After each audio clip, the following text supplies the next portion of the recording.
The year is 2015. The song Uptown Funk by Bruno Mars dominates the airwaves. Game of Thrones reigns supreme over our TV screens. And New York property developer turned reality TV star announces his run for US president. We will make America great again.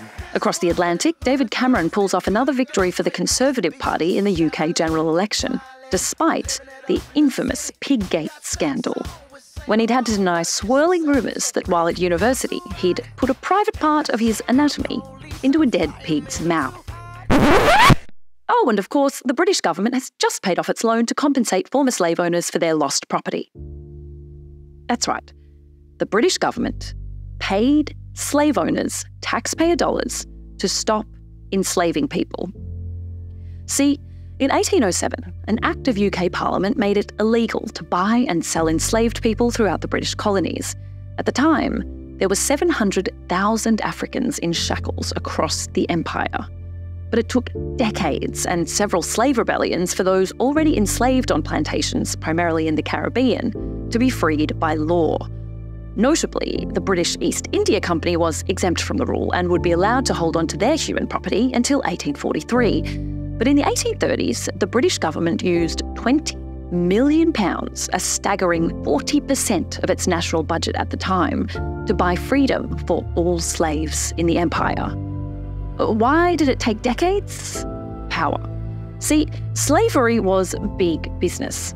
A logbook dating back to 1797 and held at the University of Cambridge details the value of the human cargo owned by William Philip Perrin, who ran a sugar plantation near Kingston in Jamaica. In 1797, Perrin, according to his ledger, purchased 35 men, 19 women, and children as young as 14. A 25-year-old man was valued at £140. A 45-year-old cook and washerwoman was valued at £60. The total valuation for the 54 slaves came to £5,100, a sum equal to around £500,000 today.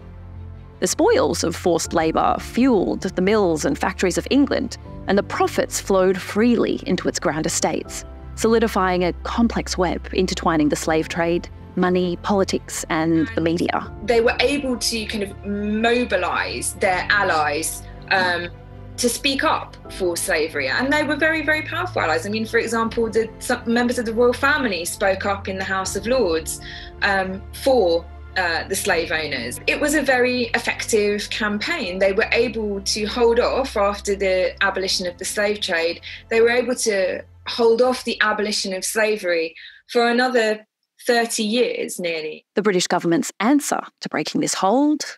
More money. They turned to the financiers of the day, asking for loans that would be dished out to the slave owners to compensate them for the loss of their business assets. In today's money, those loans add up to around £300 billion, an amount so large it took until 2015 to pay them off in full, meaning less than 10 years ago, British taxpayers were still footing the bill for slave owners and their descendants. I'm Emma Hoy. You're listening to Leave It to the Experts. So, who received all that money? According to University City London researchers, there were some 47,000 recipients of compensation. One of them was George Smith, a direct ancestor of King Charles, who received £3,000, worth around £4 million in today's money. The ancestors of authors George Orwell and Graham Greene are also on the list, as well as many MPs in UK Parliament. Somewhat ironically, in 2015, the very same year Britain finally paid off those pesky slavery compensation loans, Prime Minister David Cameron made it very clear while on a trip to Jamaica that the British government would not be considering payments to the victims of slavery. My view is that as we look into the past, we should think of all of the aspects of the past, not least the action that Britain took for many decades to wipe slavery off the high seas and off the face of our planet. And so I don't think reparations are the right answer. Ironic, because university researchers in London would reveal that David Cameron's ancestors were slave owners that received taxpayer-funded compensation for the loss of their slaves. as did the family of his wife, Samantha. If you will. When you have a Prime Minister whose family benefited in compensation, and you have... Really? what do you mean, really? That is the most extreme argument. Add another question to the growing list. How does someone account for their responsibility for historical crimes if they don't recognise that they ever did anything wrong? Of course, no one could conceivably claim that David Cameron is responsible for the actions of his ancestors, but his family's considerable wealth is, in part, built on Jamaican slavery. That wealth enabled him to be Eton-schooled, Oxford-educated, and to rub shoulders in elite social circles that would eventually help catapult him to the office of Prime Minister. At the very minimum, the lines connecting historic exploitation and contemporary privilege and power are worth honest examination. British historical narratives on slavery tend to focus on the final years of Britain's official involvement with the slave trade and the abolitionists who fought to put an end to it. It once again minimises the experiences and histories of the slaves themselves. Historian Katie Donington is quoted as saying the mythology around the British fighting back against the trade once it was outlawed was the means of redeeming Britain's troubling colonial past. As a replacement for the horrific trade, the Parliamentary Act of 1833 brought about the invention of apprentice labourers. According to the UK's National Archives, these apprentices were to work without compensation as a transition to freedom. They remained tied to estates but could buy release from this even against the will of their employer. What it meant was that for the next 4 to 6 years, transitioning out of slavery, people were still forced to work for no pay to earn their freedom. These stories would continue for decades. Slavery, in all its cruelty and immorality, never truly went away. It just reformed. It used new terms like apprentice, indentured labourer, or blackbirded. It was kept at all the extremities of the empire, and new people were subjected to its horrors. It was all done for one purpose: to keep the money flowing into Britain. So, as the British people believed they had ended slavery halfway across the world, the bleak reality of living in the empire's prized possession of India showed that little had actually changed. What has taken place is a retelling of the history of the 19th century that focuses on the abolition of the slave trade, but does not draw attention in any way to the fact that the system of slavery was replaced by a system which was very brutal, really cruel, and lasted into the 20th century. From the end of slavery until the end of the First World War, more than 1 million Indian workers escaping violence, famine, and diminishing living standards at home would sign contracts to work overseas for meagre pay in horrific conditions. Maria Caladine's great-grandfather was recruited from India through this exact system. He ended up toiling at a sugar plantation in British Guyana for years on end. Many believed that at the end of these indentured labour contracts, they would receive land and money owed to them for their work and freedom. Thousands would die in pursuit of this dream. This practice effectively replaced slavery in many of the colonies. These Indian labourers would work on things like sugar plantations and rubber tree farms, harvesting millions of tonnes of produce, building railways and roadways across continents. Consider the many former British colonies with sizable Indian diaspora communities like South Africa, Fiji, and many parts of East Africa, where indentured labourers were brought under colonial schemes, shaping the diverse populations we see today. It's a bit like why the Chinese were taken to Samoa, why the Solomon Islanders were taken to Queensland. The whole business is based on the need for cheap labour. At home in India, the outlook was no better. The centuries of British colonialism in India are a deep well of suffering and exploitation, far too vast to capture in just a few lines. So let's just take some headline facts. For the first 7 decades of British rule in India, it was run by a corporation, the ruthlessly exploitative British East India Company. Granted an official charter from Queen Elizabeth in 1600, the East India Company had an exclusive trading monopoly over India. Incredibly brutal and repressive, At its peak, it was regarded by many as the biggest corporation the world has ever known, responsible for a staggering 50% of global trade. The 1857 rebellion in India, which saw more than 100,000 Indians killed, sent shockwaves through the empire. It saw the corporation out and the British government move in. But treatment didn't vastly improve for many.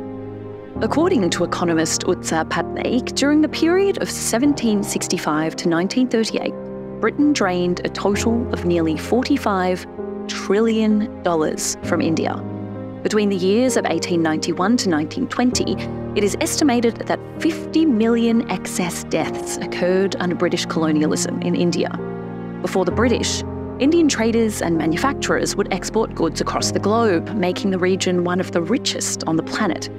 Soon, it would be destroyed under a system of British taxes and tariffs. Boasting to the British Parliament, the East India and China Association would claim this company has succeeded in converting India from a manufacturing country into a country exporting raw produce. Instead of Indian companies profiting from its natural resources and workforce, it would be instead British factories fueling the future of the empire. Famine skyrocketed. Extreme poverty increased to almost half the Indian population. Famine that researchers blame on British luminaries like Winston Churchill. Riches that adorn the crowns of British monarchs. Winston Churchill personally took decisions to allow people to die while his government acquired all the grain in Bengal that they could get, not to feed the war effort, as was wrongly suggested, but to enhance buffer stocks, reserve stocks, in the event of a likely future invasion of Greece and Yugoslavia. All of it adding to the growing weight of anger and frustration as the modern world strives to forge a future free from the burdens of its troubled past. Glasgow was the UK's second most important city, a gorgeous city. When I see cities like this, I think also about the other side of it. You know, every monument of civilization is also a monument of barbarism. I think of the famines in Bengal, the jute workers in Bengal sending jute to Dundee through the Glasgow port. Some argue that the British presented India with an established society based on European principles, which India now benefits from as it rises to global superpower status. However, the harms inflicted during colonial rule extend well beyond India, reflecting Britain's failure to fully acknowledge its historical impact. Because there is so much historical amnesia about what the empire really entailed. The fact that you don't really teach colonial history in your schools. Children doing A levels in history don't learn a line of colonial history. There's no real awareness of the atrocities, the fact that Britain financed its industrial revolution and its prosperity from the depredations of empire. So how has India managed to emerge from history to become a global power? Let's ask Dr. Kanwal Sibal. He's the former Foreign Secretary of India, a career diplomat, and the Chancellor of Jawaharlal Nehru University in Delhi.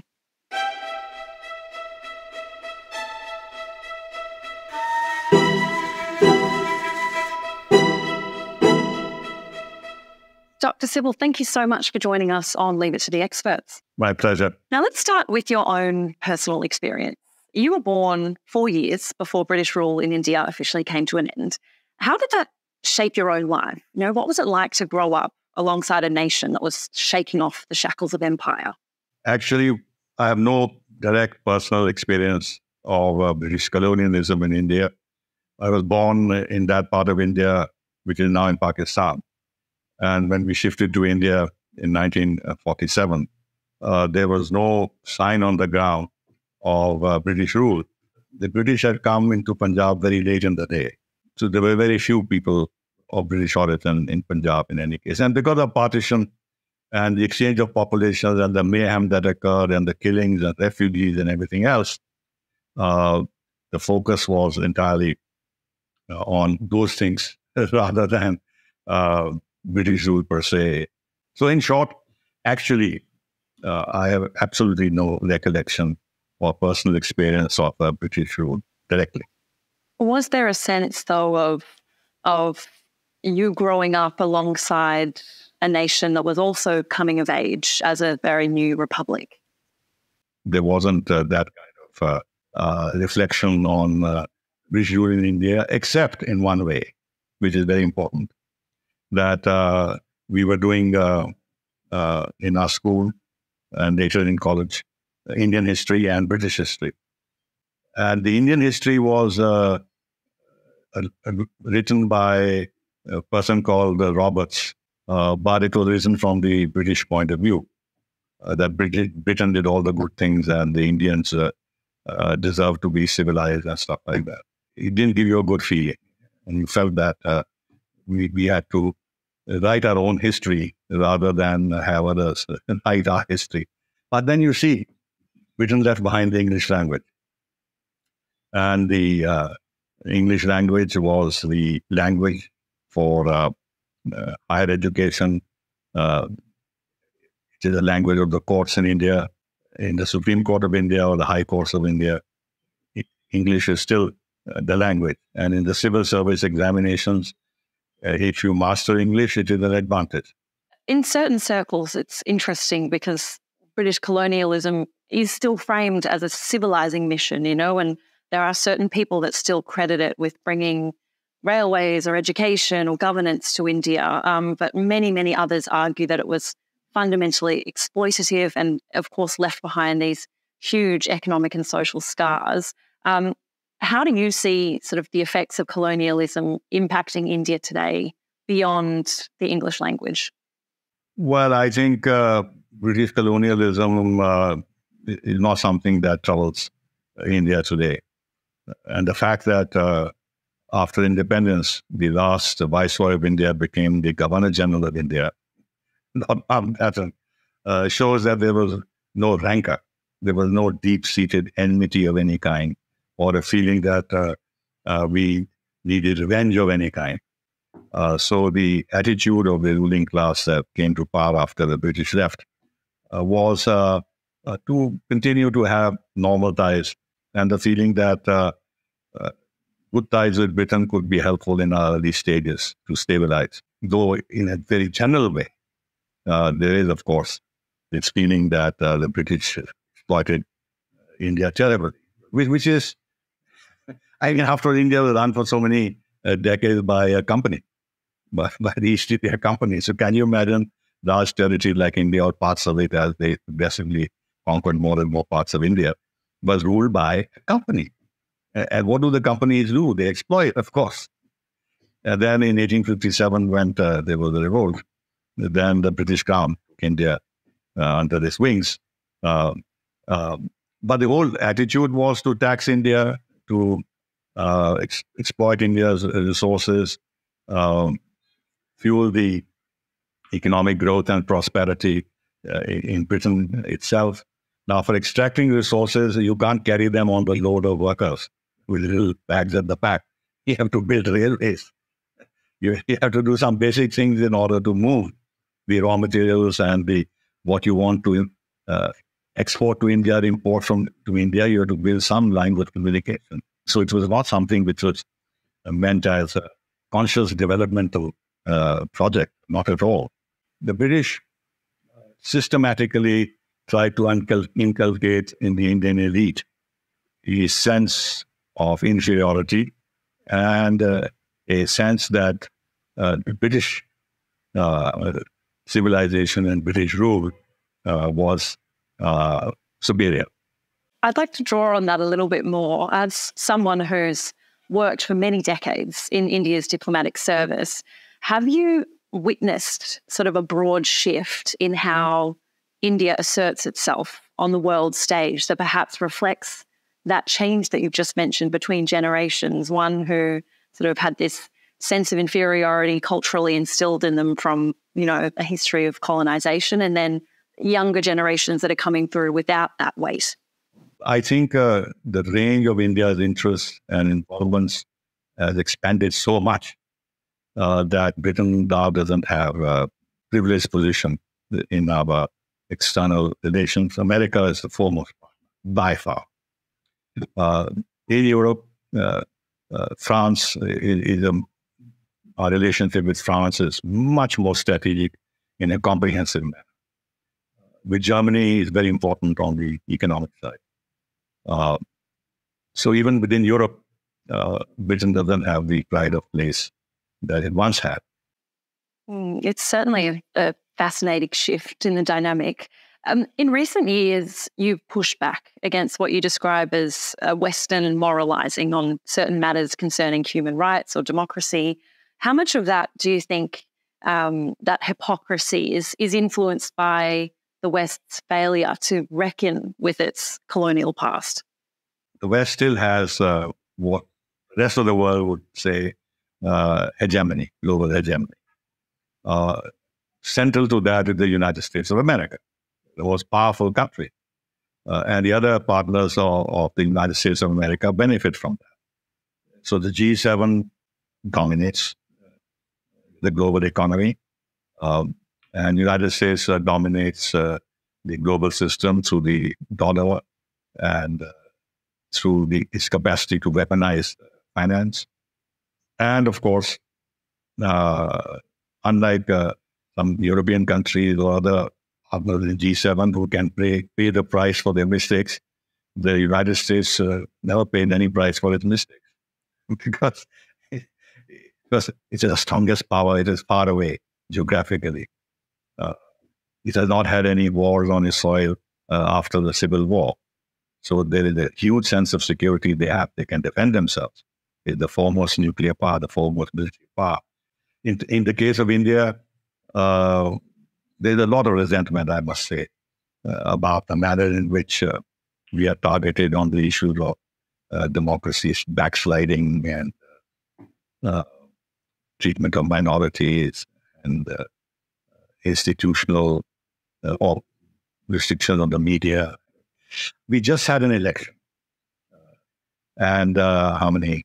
About 700 million people voted in that election. The biggest election ever in world history, democratic election, peacefully done. No complaints that the election was rigged, or opposition parties did not accept the results. But look at what's happened in the United States of America.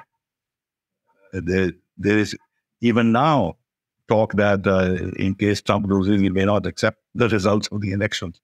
There are huge double standards.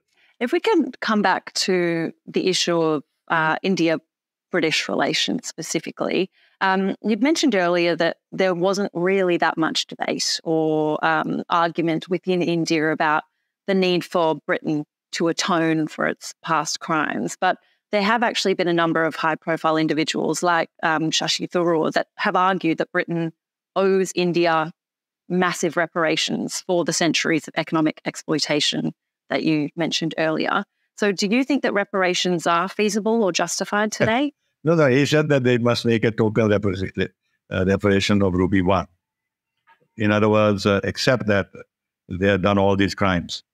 He didn't talk about the UK giving back trillions of dollars, and that figure was calculated back to India. But it's a flash in the pan. I mean, there is no talk anywhere about reparations and this and that. Yes, there is occasionally, it's not incumbent of India's position as such.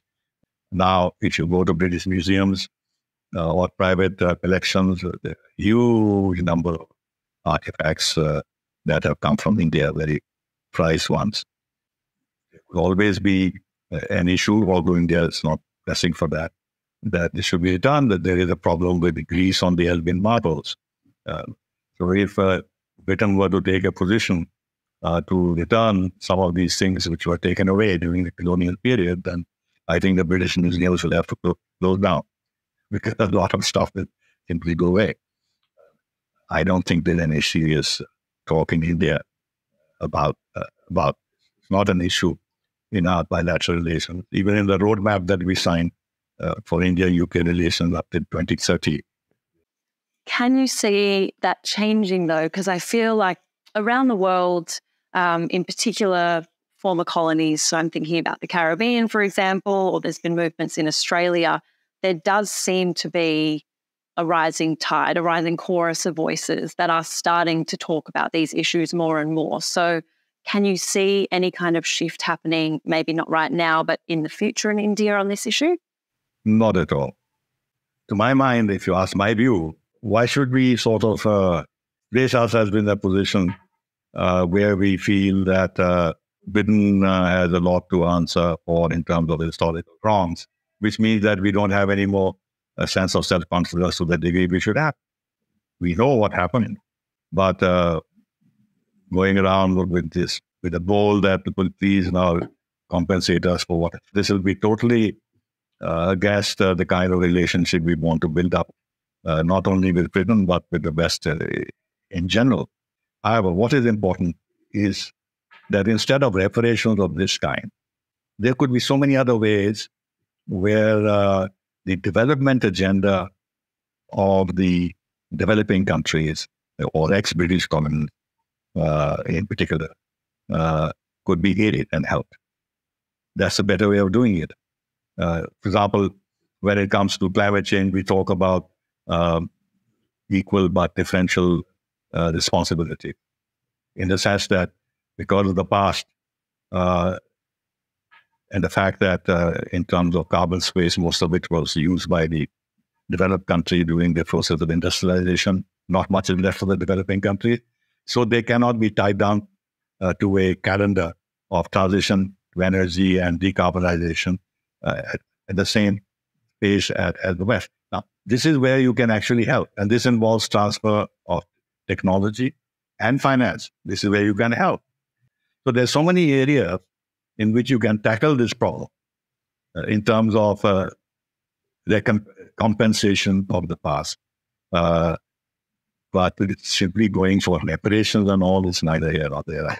I think we should look at a long-term solution of the kind that I'm saying, which will be far more effective in terms of achieving the end that these countries want, of more financial flows and aiding the development process. That's the road down the street. Dr. Sibal, thank you so much for joining us on Leave It to the Expert. My pleasure. My pleasure.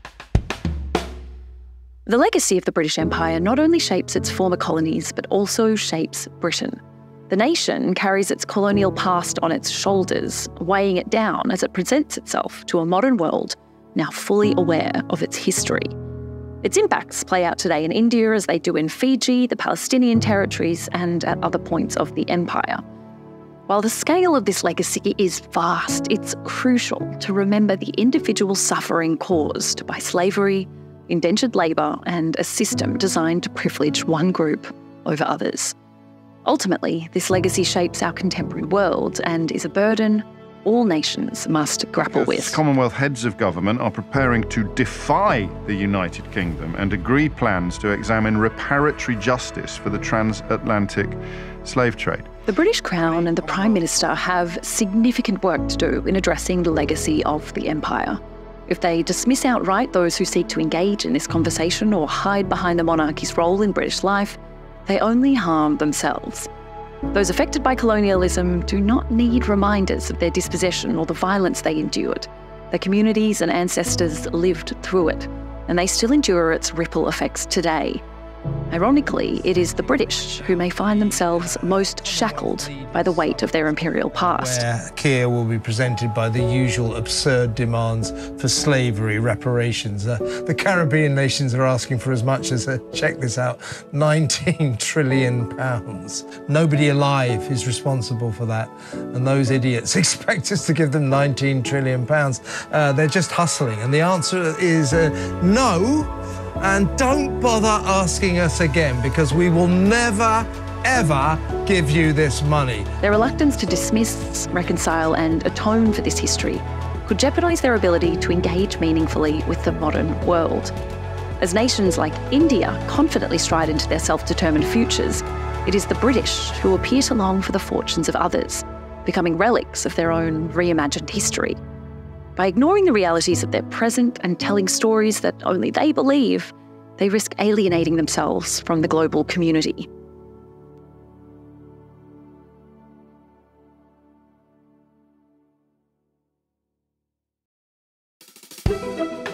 That's it for this episode of Leave It to the Experts. For more, head to 360info.org. You can sign up for our newsletters and newswire for journalists, and understand our work to fight against misinformation with university experts worldwide. This episode of Leave It to the Experts was produced by Michael Joyner, Reese Hooker and Lachlan Gaselli. Music by Jan Skubaszewski at Red Moon Studios. I'm your host, Emma Hoy. See you next time.